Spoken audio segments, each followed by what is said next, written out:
안녕하세요. 유럽에서 축구 소식 전해드리는 축구라디오 최현아입니다. 오늘 PSG 파리 브레스트와 챔피언십 경기가 있었죠. 이미 확인하셨겠습니다만 파리가 3대 0으로 승리했습니다. 예상대로였죠. 좀 힘든 시간도 있었지만 파리가 전체적으로 주도하면서 그래도 무난하게 승리를 거뒀습니다. 오늘도 덴벨레는 2골을 넣으면서 활약했고요. 그런데 그게 중요한 게 아니죠. 솔직히 우리가 파리 경기 왜 봅니까? 이강인 선수 때문에 사실 보는 건데요. 오늘 이강인 선수 얘기만 좀 중점적으로 다뤄보겠습니다. 솔직히 좀 경기 보고 살짝 짜증이 나서 오늘은 엘케 감독의 인터뷰도 사실 체크 안 했습니다. 오늘 이강인 선수 불과 15분 뛰었는데요. 직전 경기에서도 25분 정도밖에 안 뛰었죠.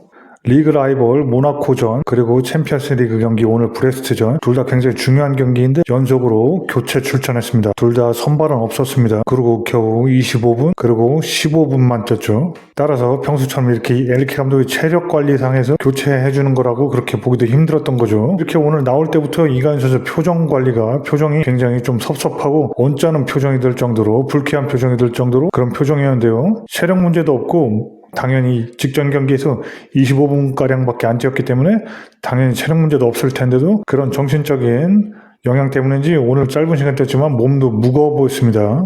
오늘 파리는 선발진에 공격진에 왼쪽 바르콜라, 중앙에 덴벨레, 그리고 오른쪽에 두에가 나왔고요. 미드필더진에는 파비안, 비티냐, 그리고 네베스가 나왔습니다. 이강인 선수는 75분경에 바르콜라와 교체되면서 오른쪽 윙으로 들어가서 뛰었는데요. 불과 15분가량을 뛰었죠. 두 경기 연속으로 교체 출전만 했고 60분가량의 평소 교체 출전하던 거에 비해서도 더 늦은 75분에 들어갔습니다. 직전 경기 2월 7일날 열린 모나코와의 리그1 경기에서 63분에 두에와 교체 투입돼서 체력적으로 오늘 전혀 문제가 없었는데도 완벽한 상태였죠. 부상도 없었고 바이러스 문제도 아니었습니다. 그런데도 교체 출전으로 들어가서 15분가량만 활약했습니다. 현재 에메리가 부상 중이고 그런 상황에서 모나코전에서는 미드필더에서 두에 밀려서 교체 출전했죠. 그리고 오늘 흐비차 선수도 벤치에서 시작했는데 두에가 윙으로 선발 출전했습니다. 그래서 이강인 선수가 미드필더진에서 선발 출전하는 게 사실 객관적으로 보면 맞는 건데 그것과는 다르게 파비안 선수가 선발 출전하면서 이강인 선수는 벤치에서 시작을 했죠. 다시 말하지만 에메리 선수가 부상 중이고 그렇기 때문에 예전에 비티냐, 네베스 우선의 한 자리를 이강인 선수나 에메리가 미드필더진에서 경쟁하는 그런 형태였는데요. 현재는 에메리가 부상 중임에도 두에 파비안이 먼저 미드필더진으로 나온다. 그리고 연속 교체로만 중요한 경기에서 고작 25분 그리고 15분 이렇게 뛴다는 점을 좀 주목해야 될 것 같습니다. 정리하자면 첫 번째로 익숙치 않은 연속 후반 교체 출전이 이루어졌다는 점이고요. 두 번째로는 중요한 경기에서 선발 출전을 못하고 있다는 점 입니다. 그리고 세 번째로는 에메리가 부상 중임에도 불구하고 이전과 다르게 두에나 파비안에게 미를 선발해서 밀리기 시작했다는 그런 모습이 보인다는 점입니다. 또 다른 문제점은 교체돼도 예전과는 다르게 뭔가 경기 변화키보다는 좀 주전조의 체력 안배용으로 쓰이는 그런 모습도 덜어 보이고 있다는 점입니다. 또한 이강인 선수의 장점이 발휘될 수 있는 공격진에서 활용이 안 되고 있다는 점이기도 하죠. 분명히 시즌 중반까지는 오른쪽 윙이나 가짜 9번 중앙 그리고 적어도 우잘라 정도 오른쪽 미드필더 정도로 나와서 활용돼서 즉 공격적인 포지션 위주로 활용이 됐었는데요. 최근에는 실질적으로 수비형 미드필더 자리까지 연상케 하는 상당히 수비 지향적인 모습을 이강인 선수에게 요구하면서 그렇게 활용되고 있는 모습입니다. 그렇기 때문에 우려스럽고요. 오늘은 15분밖에 안 뛰었기 때문에 뭐라 말하기도 좀 그런 상황이었죠. 이제 곧 24살이 된 이강인 선수 이제 전성기를 위한 중요한 성장 을 이렇게 되는 나이대로 들어가고 있는데요. 자신의 특성이나 장점하고는 관계없는 이곳저곳에서 뛰다 보면은 잠재력만큼 성장을 못하고 선수 생활을 끝낼 수도 있습니다. 그럼 이런 우려스러운 상황에 왜 긍정적으로 작용할 수도 있나? 호재로 볼 수도 있나? 물론 파리에서의 얘기는 아닙니다. 파리를 떠나기 위한 호재라는 얘기죠. 일단 들 수 있는 점은 이강인 선수의 스탯입니다. 6골 그리고 4어시스트 공격 포인트 10개를 지금 달성하고 있죠. 출전 시간 대비 굉장히 좋은 흐름이고 여러 포지션을 오간 거에 비해서 매우 훌륭한 스탯입니다. 여기저기 오가면서도 공격력을 보였다는 점 그리고 마요르카 시절부터 계속 공격 능력에서 좋은 모습을 보였었고 현재까지 파리에서 좋은 스탯을 여전히 또 보유하고 있습니다. 이런 이강인 선수의 이미지는 공격적으로 많은 활용이 가능하다는 그런 이미지를 이강인 선수를 원하는 팀들에게 여전히 아직까지는 주고 있습니다. 그렇게 다수의 영국 팀들이 이강인 선수를 원했고 여름에도 원할 걸로 보여지고 아틀레티코 마드리드나 이런 스페인 팀들도 현재까지 이강인 선수에게 관심이 있다는 얘기도 있습니다. 그런 소리들이 여전히 들리고 있는 이유죠. 그게 굉장히 스탯이 중요한 이유이기도 하고요. 이 영입하려는 팀들에게는 굉장히 첫 번째로 체크할 수 있는 매력적인 수치, 지표가 되는 겁니다. 또한 현재 상황이 이강인 선수가 파리 클럽 상대로 설득하는 그런 상황이 수월해질 수도 있는 그런 상황입니다. 파리는 선발감은 절대 타 팀에게 주려고 안 하고 오히려 계약 끝나기도 전에 계약 연장을 재빨리 제안한 팀입니다. 당연히 연봉도 올리고요.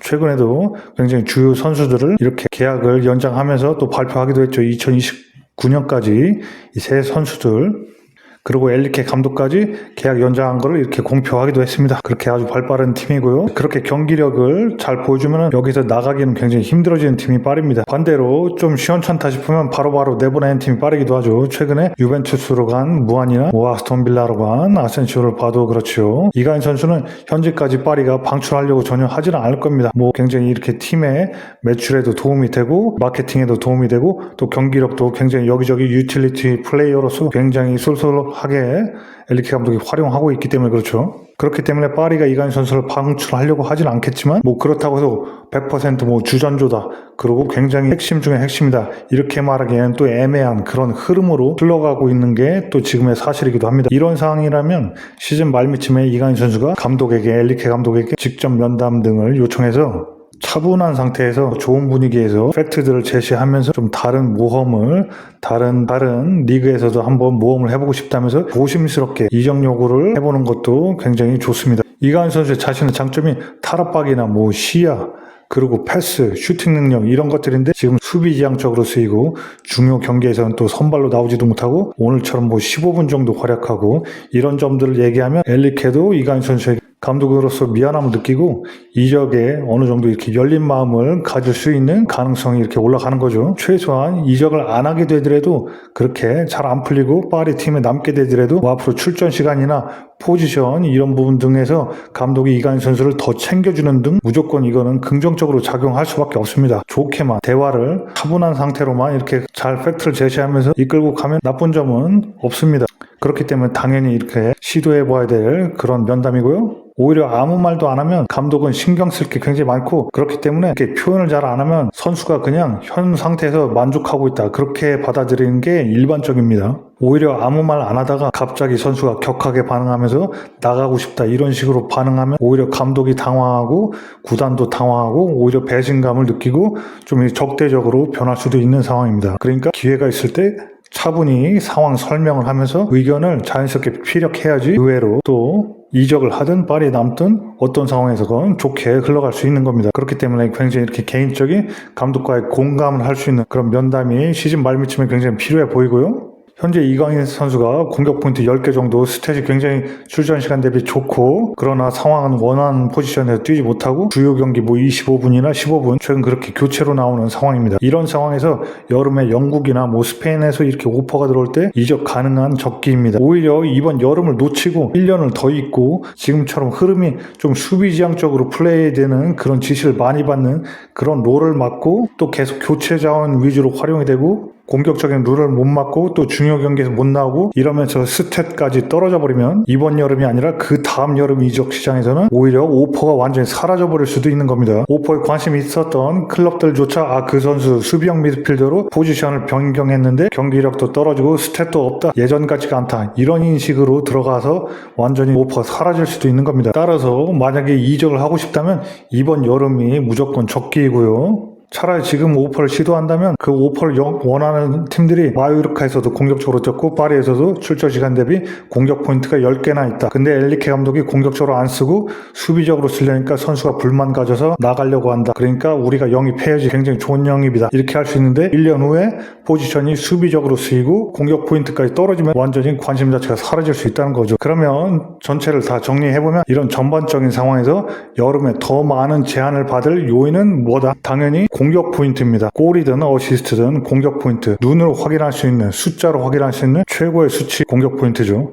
최근에 엘리케 감독의 이강인 선수 활용이나 쓰임을 보면 앞으로 출전 시간이 굉장히 많이 주어지기보다는 조금 더 이렇게 떨어지는 그런 흐름으로 갈 것처럼 보이기도 하고 좀 수비적인 지시가 많이 들어올 걸로 보이기도 합니다. 이런 문제들이 있겠지만 적은 시간일수록 오히려 더 폭발적인 에너지를 쓸 수 있죠. 그러니까 적은 시간이라도 적극적으로 공격 가담하고 박스 안에 침투하고 공격 포인트를 생산하는 게 매우 중요합니다. 그리고 여름을 기다려야겠죠. 다시 말하지만 이번 여름에 이적을 하지 않는다면 내후년 여름이면은 또 상황이 완전히 바뀔 수 있으므로 이번 여름이 최고의 이적을 한다면 최고의 적기로 볼 수 있겠습니다. 그리고 가장 중요한 기회라는 걸 인식해야겠죠. 이제 파리는 오는 일요일 날 또 새벽에 툴루즈와의 리그 경기가 있죠. 그리고 또 목요일 날 새벽에 또 브레스트와의 챔피언스 리그 홈 경기가 또 있습니다. 이강인 선수가 아무래도 지금 체력이 굉장히 보존된 상태이고 교체로만 쪘기 때문에 툴루즈 경기에서는 더 많은 시간 주어지면서 경기를 플레이하게 될 텐데요. 말씀드린 대로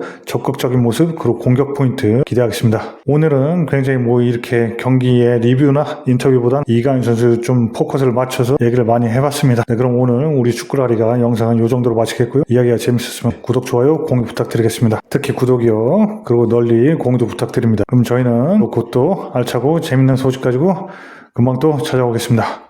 그럼 모두 안녕. Hasta luego.